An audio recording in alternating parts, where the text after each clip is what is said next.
چیز آزاد رہے گا، مسلمان کس طرح چاہے گا اپنی زندگی گزارے گا، اپنے مذہب کو سینے سے لگا کر زندگی گزارے گا۔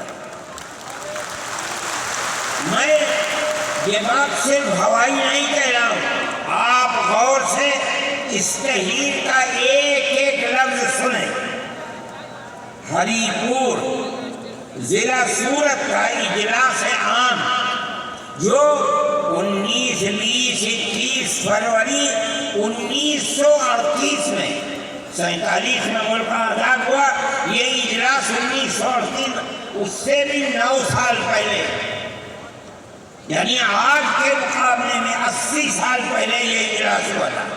اس کے اندر تجویز دیکھیا، ورکنگ کمیٹی نے 1937 میں اپنی کلکتے کی میٹنگ میں اقلیتوں کے حقوق پر جو تجویز پاس کی تھی اسے یہ کانگریس منظور کرتی ہے، اس وقت کی بات ہے، اور نئے سرے سے اعلان کرتی ہے کہ ہندوستان کی اقلیتوں کے تمدنی، مذہبی اور لسانی حقوق کی حفاظت کرنا کانگریس کا پہلا فرض اور بنیادی پالیسی ہے، تاکہ حکومت کی کسی بھی ایسی اسکیم میں جس میں کانگریس شریک ہو اقلیتوں کو ترقی اور نشو و نما کا زیادہ سے زیادہ موقع مل سکے۔ آپ الفاظ پر غور کیجئے، اور وہ قوم کی سیاسی، اقتصادی اور کلچرل زندگی میں پورا حصہ لے سکے۔ اس کے بعد اس بنیاد پر مسلمانوں کو مطمئن رہنا چاہیے کہ آزاد ہندوستان کی حکومت نے ان کا مذہبی فرائض، اذان، نماز، جمعہ، عید، روزہ، حج، زکوٰۃ، مذہبی تبلیغ، مساجد، مقابر، قربانی، مذہبی جلوس، مذہبی جلسے وغیرہ جملہ مذہبی رسوم اور مذہبی ادارے محفوظ ہوں گے، اور اسی طرح ان کی تہذیب و تمدن، ان کے تعلیمی ادارے، خانقاہیں، امام باڑے، عیدگاہیں، تقیے، کربلائیں، آثار قدیمہ، اوقاف وغیرہ سب محفوظ ہوں گے، اور اسی طرح ان کی زبان، ان کی شاعری، رسم الخط وغیرہ سب کے سب آزاد اور محفوظ ہوں گے، کسی پر کوئی رکاوٹ اور قید نہ ہو۔ جو میں آپ سے کہہ رہا ہوں، آپ دیکھیے یو پی کانگریس کا شائع کردہ election board National Herald Press Lucknow 1946 کے اندر شاید 10 فروری جو میں نے نقل کیا ہے وہ مٹا ہوا تھا، اس کے اندر یہ بلیٹن شائع ہوا ہے۔ میں کہتا ہوں کہ ہندوستان کی جمعیت علماء کے بار بار کھچوٹے لگانے پر وعدہ کرو کہ ملک سیکولر بنتا ہے، وہ وعدہ کرتے ہیں۔ میں آج آپ سے پوچھتا ہوں کہ اس میں سب سے پہلی چیز ہے کہ مسلمانوں کا مذہب اور مذہبی فرائض محفوظ رہیں گے۔ آج میں پوچھتا ہوں، ملک کی آزادی کو 70-80 سال ہو رہے ہیں، بتائیے کیا محفوظ ہے مسلمانوں کا؟ آپ مذہب محفوظ ہے مسلمانوں کا؟ کیا آپ نے مسلمان مذہب کا مسئلہ قرآن و حدیث سے ثابت ہے؟ آپ جو کچھ کر سکتے تھے آپ نے نکاح اور طلاق کے اندر کر دیا، مذہب کا معاملہ ہے۔ آپ کی حکومت اتراکھنڈ میں ہے، آپ یکساں سمیت کوٹ، یعنی کوئی تعلق مسلمان کا مذہب سے نہیں نہیں ہوگا، گورنمنٹ جو قائم کرے گی اس کے اوپر مسلمان کو چلنا ہوگا۔ کہاں کا سیکولرزم ہے؟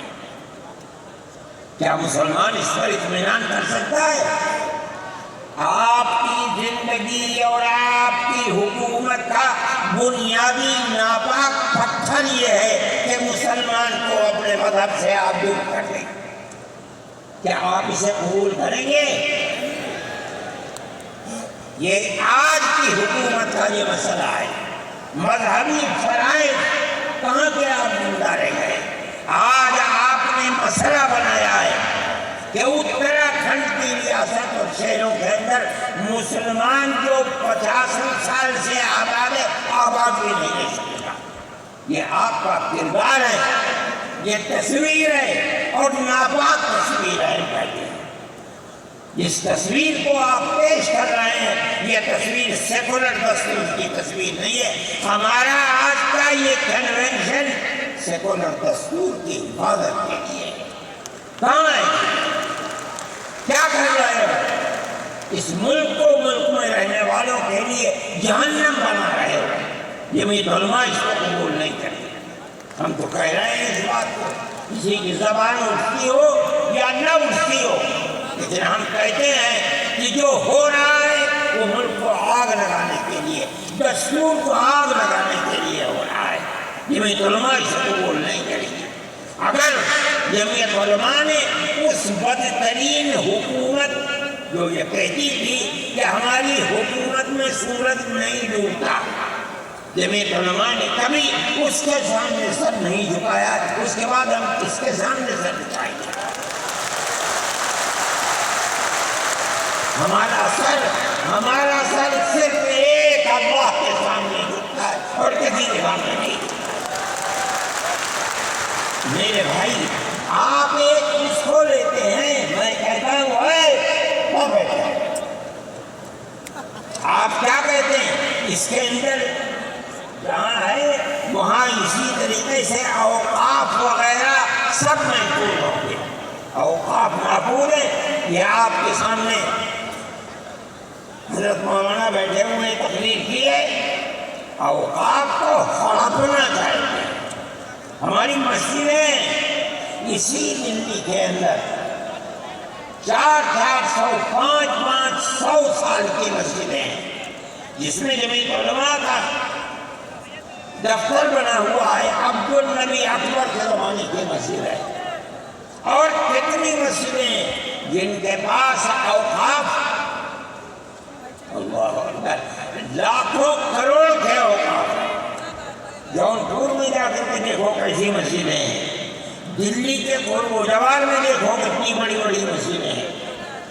ہندوستان کا وہ طبقہ جو ان مساجد کے اوقاف کو ہڑپ کرنا چاہتا ہے، کہتا ہے اگر کسی وقف زمین یا مسجد یا کسی بھی چیز کے کاغذات وقف کے نہیں آئیں اس کو وقف نہیں مانا جائے گا۔ کون 500 سال پرانے کاغذات لا کر کے پیش کر دے گا؟ قانون یہ تھا کہ جو مسجد بنی ہے، جو وقف پر بنتی ہے، وہ وقف ہے۔ آپ کو کیا درد ہے کہ آپ اس اوقات کو ختم کرتے ہیں؟ اس کا مطلب ہے مسلمانوں کی زمین کو ہڑپ کرنا چاہتے ہو، حرام کھانا چاہتے ہو، اس لیے ان اوقات کو ہڑپ کرنا چاہتے ہو۔ ہم اس کو قبول نہیں کریں۔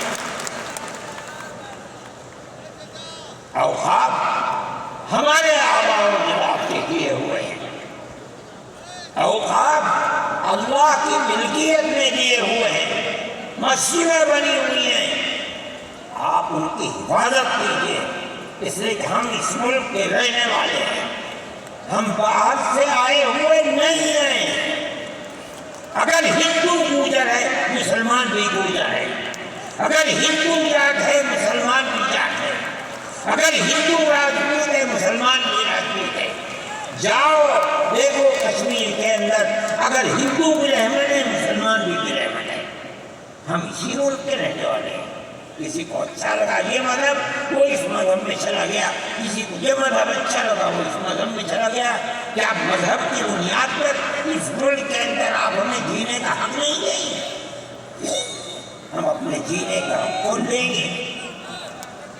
آپ نے جس سیاست کو اختیار کیا، آپ 2 الیکشن پہلے دیکھیے کس قوت کے ساتھ بی جے پی آئی تھی، آپ نے جس پالیسی کو اختیار کیا، سیکولرزم کو آگ لگانی چاہیے، اس کا نتیجہ اس الیکشن میں کیا ہوا؟ بی جے پی ہار گئی۔ میں کہتا ہوں کہ اگر چندرا بابو نائیڈو کی بیساکھی نہ ہوتی اور ادھر نتیش کمار کی بیساکھی نہ ہوتی تو بی جے پی گورنمنٹ نہیں بنا سکتی۔ کیوں ہوا؟ وہ جو 14 سال پہلے اتنی قوت کے ساتھ آئی تھی کہ لگتا تھا کسی دوسری جماعت کا چراغ ہی نہیں جل رہا ہے، وہ چراغ آج بجھ کیسے گیا؟ اس پالیسی کی وجہ سے۔ ملک کی پالیسی اگر بھائی بھائی کی ہوگی ملک زندہ رہے گا۔ ایک باپ کی اولاد 5 4 3 اگر پیار و محبت کے ساتھ رہیں گے وہ گھر آباد رہے گا، اگر دشمنی ہوگی سب برباد ہو جائیں گے۔ ہماری یہ پالیسی ہے کہ ہندو مسلمان سکھ عیسائی سب ایک دوسرے کے ساتھ بھائی بھائی ہیں۔ آپ اس پالیسی کو کیوں مخالفت کرتے ہیں؟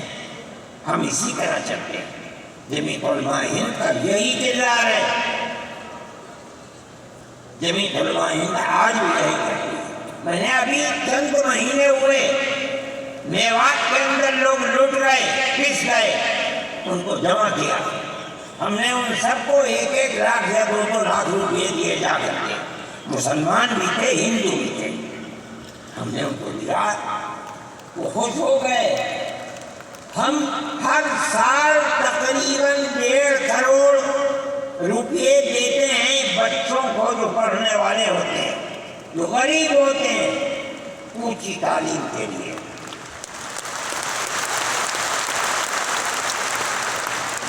اس کے اندر مسلمان بچے بھی ہوتے ہیں، ہندو بچے بھی ہوتے ہیں۔ جمعیت علماء ہر ایک کی مدد کرتی ہے، پڑھیں، ملک کے لیے کام کریں۔ میں جا رہا تھا ایک مرتبہ بنگلور سے سوال ہوا، مجھے جانا تھا سوئٹزرلینڈ، ایک میٹنگ تھی وہاں سعودی عرب کی، سوئٹزرلینڈ کے اندر۔ میں جب گیا جہاز کے اندر صبح ہوئی تو میں نے چائے وائے پی، میرے پاس جو پائلٹ تھا چلانے والا وہ آیا، میرا شکریہ ادا کرنے لگا، آپ نے بڑی محبت کی۔ میں نے سوچا کیا بات ہے، کیا آپ کو؟ کہنے لگے کہ مجھے اس جگہ تک پہنچنے میں جمعیت علماء اگر مدد نہ کرتی میں نے کچھ کر سکتا۔ مجھے حیرت ہو گئی کہ کیا بات ہے یہ، ہم ہر ایک کی مدد کرتے ہیں۔ کیرلا کے اندر سیلاب آیا، لوگ لٹ گئے، مر گئے، ہم نے مکانات کی مرمت کی، ہم نے مکانات کو اثر نو بنوایا بھی، میں نے چابیاں بھی دی اور تمام میڈیا نے اس کو دکھلایا۔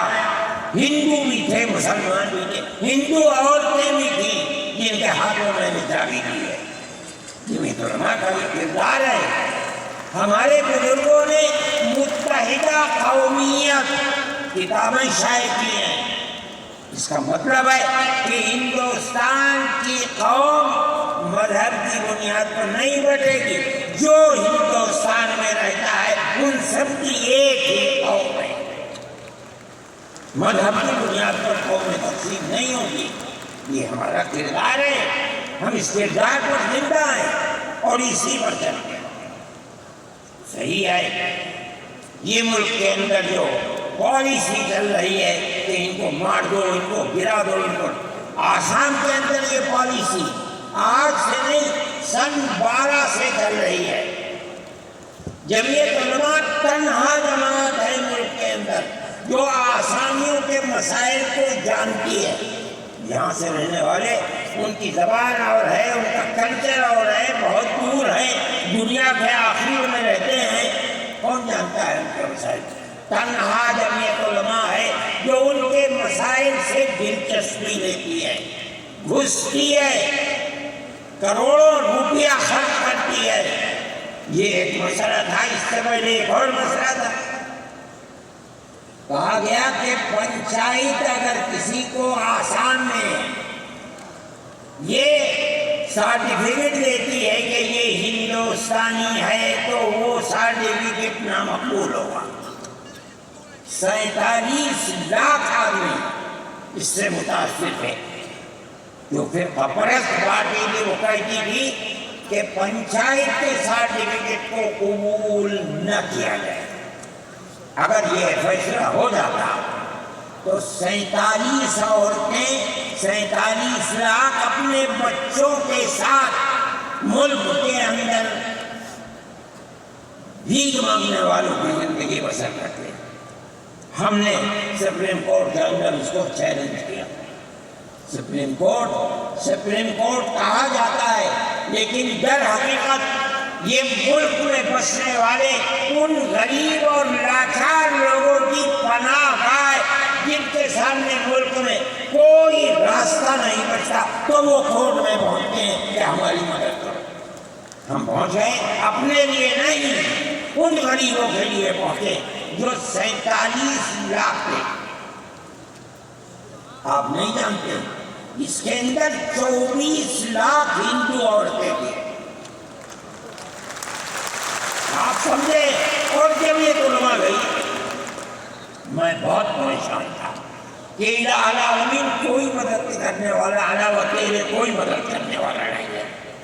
میں اللہ کا فضل کرتا ہوں کہ جو کورٹ اور وہیں کا وکیل چیف جسٹس تھا آسامی کا تھا، مجھے خطرہ تھا کہیں یہ آسامیوں کے ساتھ نہ چلا جائے، گورنمنٹ کے ساتھ نہ چلا جائے۔ اللہ کی قدرت ہے کہ فیصلہ یہ آیا کہ وہ سرٹیفکیٹ جو پنچایت نے دیا قبول کیا جائے گا۔ میں نے کہا کہ مجھے اپنی زندگی میں کبھی اتنی خوشی نہیں ملی جتنا آج اس فیصلے سے ملی۔ کیوں؟ صرف مسلمان کے لیے نہیں ہے، یہ ہمارا کردار ہے جو ہمیں اپنے بزرگوں سے ملا ہے، جو جمعیت علماء کی اساس ہے، جو ان کا کردار تھا، ہم نے اس سے سراہنا کی۔ اس کے بعد دوسرا مسئلہ آ گیا۔ دیکھیے، سمجھیے مسئلے کو، سارے ہندوستان کے اندر قانون یہ ہے کہ جو سب سے پہلی مردم شماری سن 47 میں ملک آزاد ہوا، سن 51 کے اندر پہلی مردم شماری ہے، جس کا نام اس مردم شماری میں ہے وہ ہندوستان ہے، جس کا نام اس مردم شماری میں نہیں ہے، اگر دوسری مردم شماری میں وہ کہیں سے آ کر بسا اور اپنا نام لایا، وہ ہندوستانی نہیں ہے۔ اچھا، پاکستان ایک مغربی پاکستان تھا، ایک مشرقی پاکستان تھا۔ اندرا جی نے اپنے زمانے کے اندر تمام جھگڑوں کو ختم کرنے کے لیے مغربی پاکستان کو الگ، مشرقی پاکستان کو الگ کیا۔ جنگ ہوئی، مشرقی پاکستان ٹوٹ گیا اور بنگلہ دیش بن گیا۔ اس وقت بہت بڑی بمباری ہوئی دونوں ملکوں کے اندر، ادھر کے لوگ ادھر، ادھر کے لوگ ادھر، سب لوگ بیٹھے، راجیو بیٹھے، بی جے پی بیٹھی، جو وہاں کی پارٹیاں تھیں صوبائی وہ بیٹھی، اور سب نے بیٹھ کر طے کیا کہ آسام کے اندر ہندوستانی ہونے کی دلیل سن 71 کی مردم شماری ہوگی، سارے ملک سے الگ۔ سارے ملک میں مردم شماری میں ہندوستانی ہونے کے لیے 51 کی ہے، مگر سب پارٹیوں کے دستخط ہے اس کے اوپر۔ آسام کے اندر 51 نہیں 71 ہو گئے۔ اب آپ دیکھیے جو فرقہ پرست، اور میں کہتا ہوں ببانگ دول کہتا ہوں کہ آسام کے چیف منسٹر کا کردار بدبودار کردار ہے، خراب کردار ہے، مسلمان کو دفن کرنے کا کردار ہے۔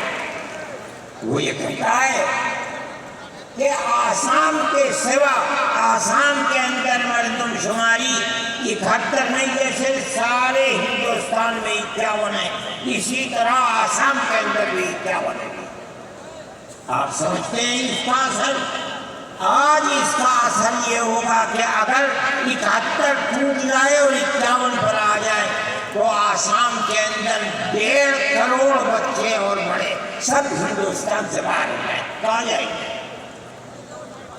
صرف مسلمان کی مخالفت، کھانا ہضم نہیں ہوتا ہے بغیر مسلمان کی بربادی کے۔ کوئی نہیں تھا، تنہا جمعیت علماء تھی۔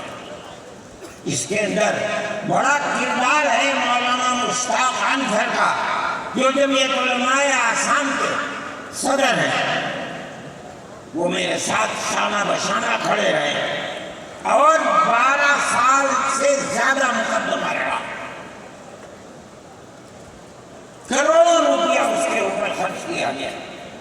یہ خدا کی قدرت ہے، آج آیا تو یہ طے کر دیا گیا کہ 51 نہیں 51 نہیں، آسام میں 71 ہی بنیاد بنے گا۔ اس کا کیا مطلب ہے کہ آپ نے آسام کی 80 لاکھ کی آبادی کو زندہ کر دیا جو موت کے کنارے پر کھڑی ہوئی۔ مجھے افسوس ہے کہ لوگوں کا یہ قول مجھ تک پہنچا ہے کہ ہی نے آسام کے چیف منسٹر سے یہ بات کہی کہ اب کیا ہوا، کہنا ہماری صحت پر کوئی اثر نہیں پڑتا۔ کیا مطلب ہے؟ ہم آسام میں مسلمانوں کو چین کا سانس نہیں لینے دیں گے۔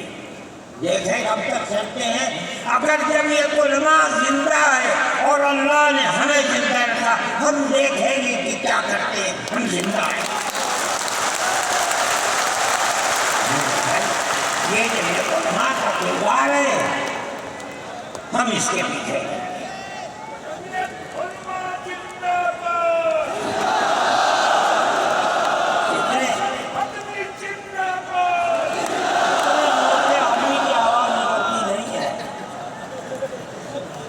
میرے بھائی، ہمارا یہی کردار ہے، ہم ان مسلمانوں کی مدد کرتے ہیں جو مسلمان مصیبت کا شکار ہے۔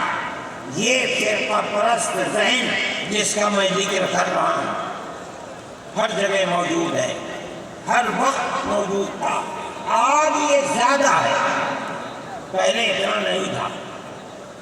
ہر جگہ مسلمان کے لیے، جوانوں کے لیے مصیبت کا شکار ہے۔ خاص طور پر ہم سے لوگ کہتے ہیں کہ تم ان کے مقدمات کو کیوں لڑتے ہو؟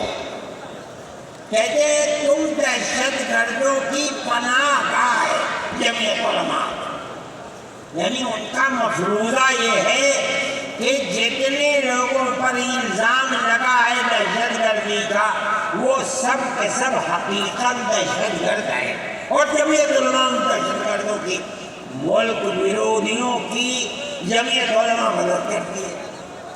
مجھ سے بھی یہ بات کہی، میں نے کہا کہ تم نے کوئی مائی کا دال ہے تو کھڑا ہو کے بتائے۔ جمعیت علماء لوور کورٹ نے پھانسی کی سزا دے دی، گجرات کے اندر ہائی کورٹ میں پہنچے، انہوں نے پھانسی کی سزا دے دی۔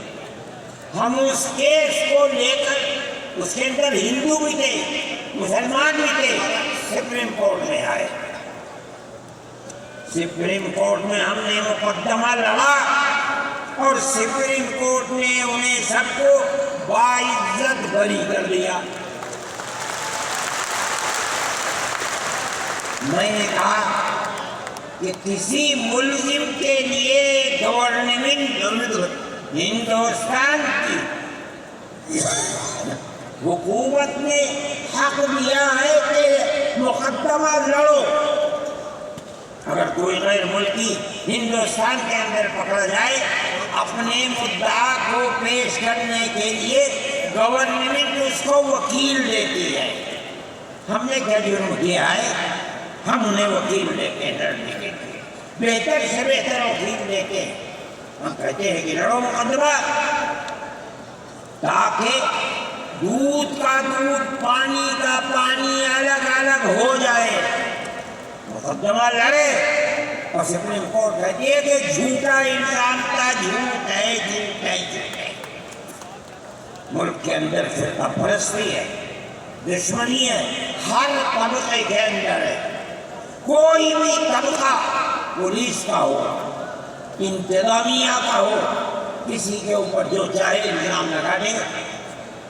جمعیت علماء آج بھی جو کیس لڑ رہی ہے 1050 کیس ہیں جو lower court, high court, supreme court کے اندر لڑ رہی ہے. 1050 کیس ہیں اور اس کے اندر 850 ملزم ہیں. ہم لڑتے ہیں مقدمہ.